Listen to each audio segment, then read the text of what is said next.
Hello and a very warm welcome back to Hugh's Nursery, and we're here at Homemakers. This is Charles Dowding's garden, and one of the things which really strikes me every time I come here is just how abundant it is with food, no matter what time of year it is. So it's late March, and I thought, what could be more interesting than Charles Dowding showing us the types of things which he is growing, the kinds of vegetables, both annuals and perennials, to cover the hungry gap.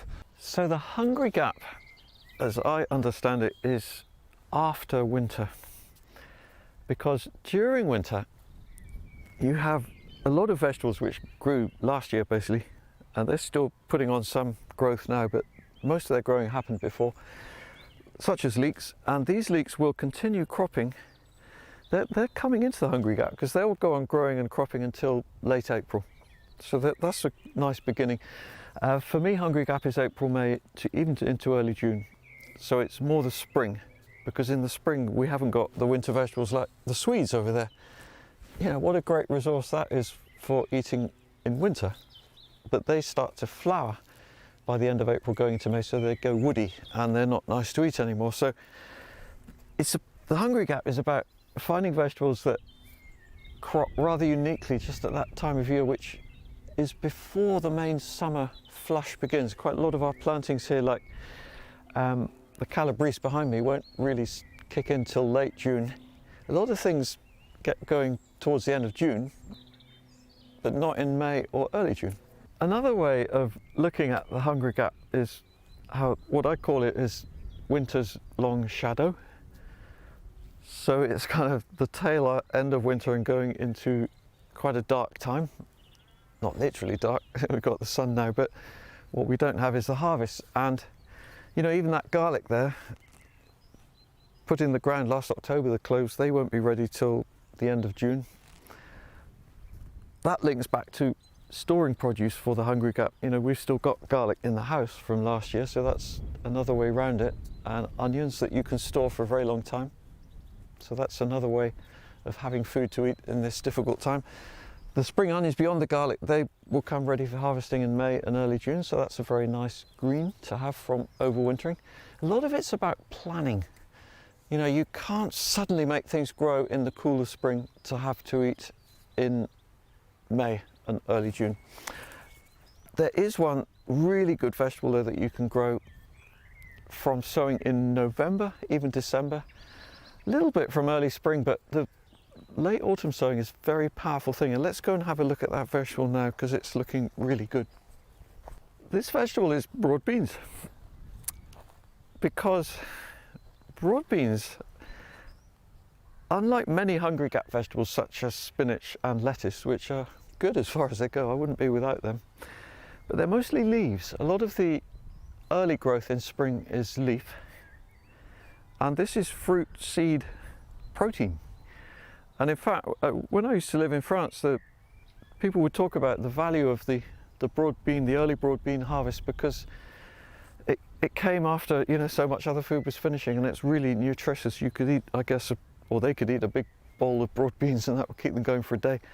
So these were sown November last year. I actually sowed them in the greenhouse because of mice maybe eating them in the ground, or birds pulling them out. So I raised plants, put them in the ground in December sometime. Potentially you could put a mesh over, depends on the weather. And whether or not they survive winter, normally here they do, but we're in quite a mild climate. If you are in a colder region, do check out mesh rather than fleece to keep them surviving over winter. And then you've got this explosion of growth happening. You know, this is still only late March, they're flowering already. They were frosted this morning, so not all of these early flowers will survive, but basically the plants are strong, they're good. If they get to this stage in the spring, early spring, you can be pretty confident of getting a harvest by the middle of June at the latest. That is early in terms of getting big, solid food to eat. And we'll just have a look at one or two other things over here, which are also hungry gap. This is a vegetable I really appreciate as we're coming into the hungry time of year. Spinach. True spinach, not leaf spinach. So true spinach like this is actually, oh, there's a bit of a damaged leaf, but Basically, you know, we're picking quite small leaves at the moment to eat raw because it's so sweet and tasty. It's sweeter at the moment because of the cold conditions, like the frost overnight, and that encourages the plant to bring sugars into the leaves, which are kind of anti-freeze. So they're sweeter in the winter, even though they're smaller. And this is a variety called Medania, and I sowed it on the 10th of August last year in modules. Then I planted it between lettuce that were cropping at the time, in the spaces between. So it's basically at the same spacing as the lettuce was, but it was in the gaps between them. And then the lettuce finished, we twist out the lettuce and grow the spinach through winter. So we've had autumn crops as well, small crops in the winter. And then we actually had a big hailstorm here 3 weeks ago, and that's why we stripped a lot of leaves off the plants actually just last week, because they had a lot of this sort of pitting on the leaf, which doesn't make them inedible, but because I'm wanting to sell these leaves in my salad mix, we want nearly perfect leaves where possible.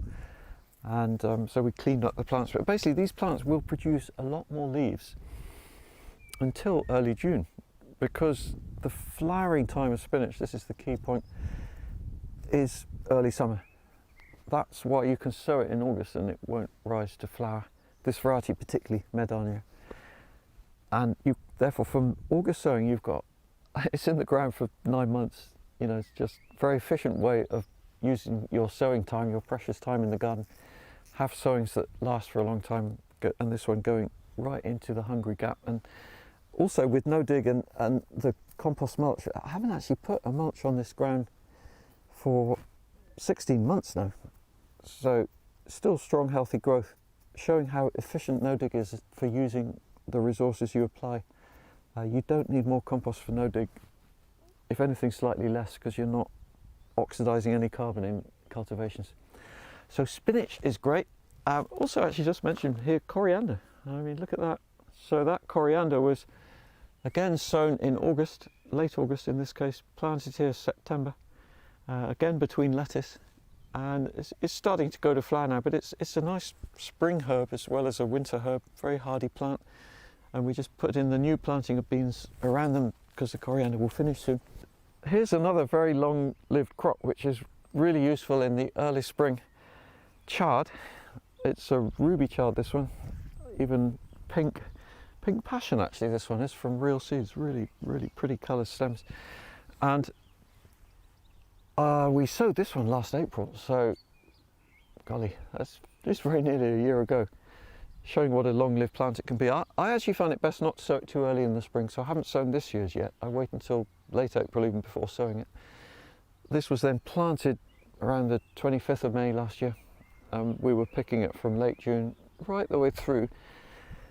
Either I pick the leaves as small salad leaves, or you can let them grow and have them for cooking, so there's two options there.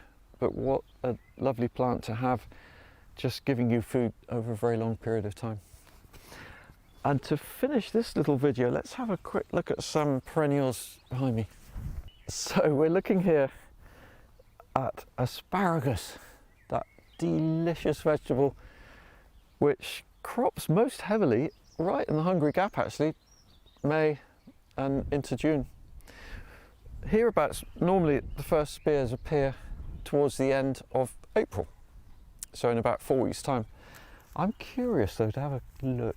I think the low nighttime temperatures are stopping it springing into early growth, which actually is better really, because it means it'll come strongly towards the end of April and then crop for 2 months or so. And in terms of no dig, it's really not difficult to grow. You don't need to make ridges and trenches. I just do it on the level with a little bit of compost extra on what becomes a very slightly raised mound where the crowns are. So this is one crown planted 6 years ago. This is last year's stems. The other thing with asparagus is you're cutting off all the top growth and putting it, I put it in the path here actually. So this is all last year's growth mouldering away, adding organic matter to the path, and we simply put maybe 1 inch, 3 centimetre compost on where the asparagus crowns are. So 2 strips here. It's just such an easy way of doing it, and the weeds don't grow much because we haven't messed around with the soil at all. So it's just occasional hand weeding, mostly picking when they start to grow.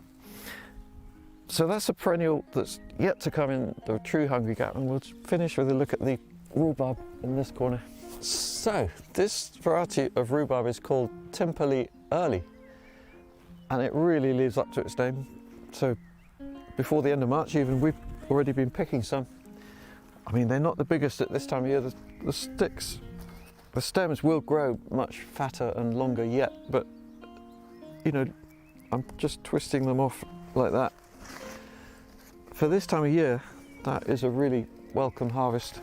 You don't want to overpick at this time of year. Just take a few now and then, let the plants grow on, and well, yeah, what nice rhubarb. So this will go on cropping.